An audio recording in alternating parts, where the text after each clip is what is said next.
It is March, it's almost St. Patrick's Day, so we decided to celebrate Irish heritage by highlighting some Irish authors for you. So, Coral, what did you read?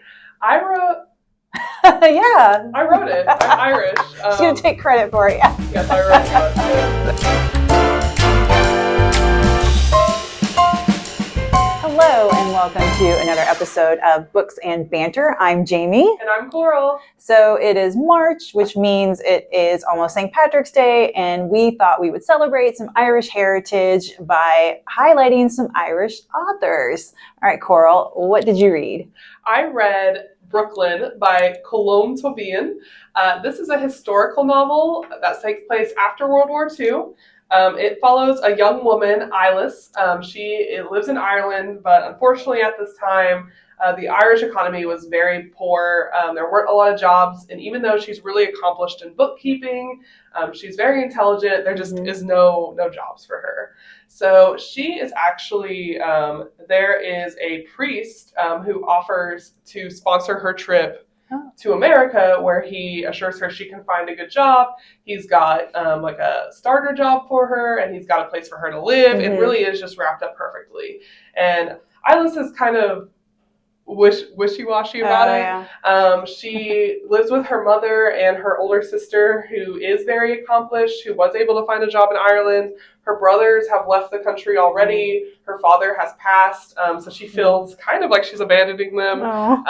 But she decides to go anyway. She's very much encouraged by her sister, and so she leaves Ireland and goes to America and kind of begins her life there. It's a very simple book. It's very much about the movement of life. There isn't really, I don't want to say there's not a plot, but it's very much like a lot of things like happen that naturally happen in people's lives. It's not really like driven by a motive or like driven to like a specific ending, but it really is a beautifully written novel. It's just a beautiful book. Would you say it's more like a character story, like focused on like character driven? It's very focused on just how she's reacting to what's happening to her. And how she's growing and changing, being in this new environment and being away from her family. It's a very raw book. There's a lot of, there's some heavy topics in it, but it really is beautiful. And a few years ago, there was actually a movie adaptation of this with Saoirse Ronan. It was nominated for Best Picture. It's a beautiful movie as well. So I love the movie. So this book to me was very comforting because I love that movie. I have not seen the movie. I've heard it's good, and I want to say she might have been nominated for like Best Actress. She was nominated for Best Actress. She unfortunately didn't win that year, but she is incredible in that book or in the movie. She's incredible in the book too. Let's just put her in the book too. It's an incredible book. It's an incredible movie. Nice. I really enjoy both. And we have a physical copy, and it's available on Libby as an ebook and an e-audiobook. Nice.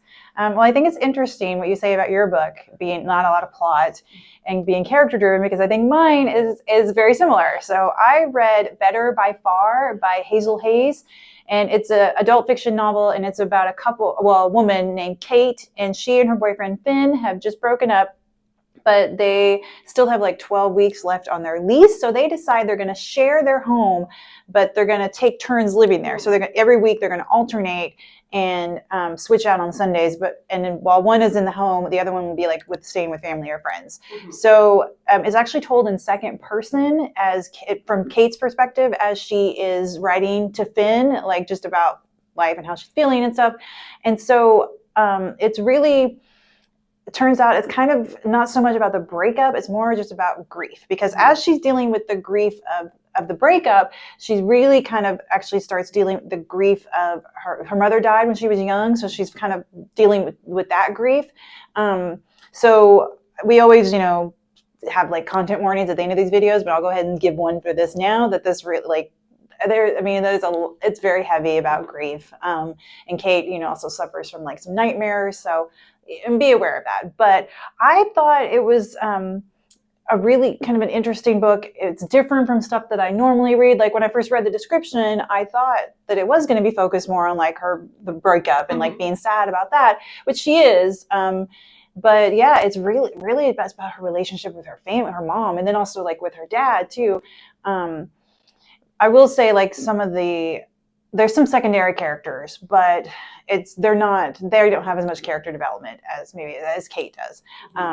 But yeah, I thought the writing style was I don't want to say beautiful, copy you, but I enjoyed the writing style.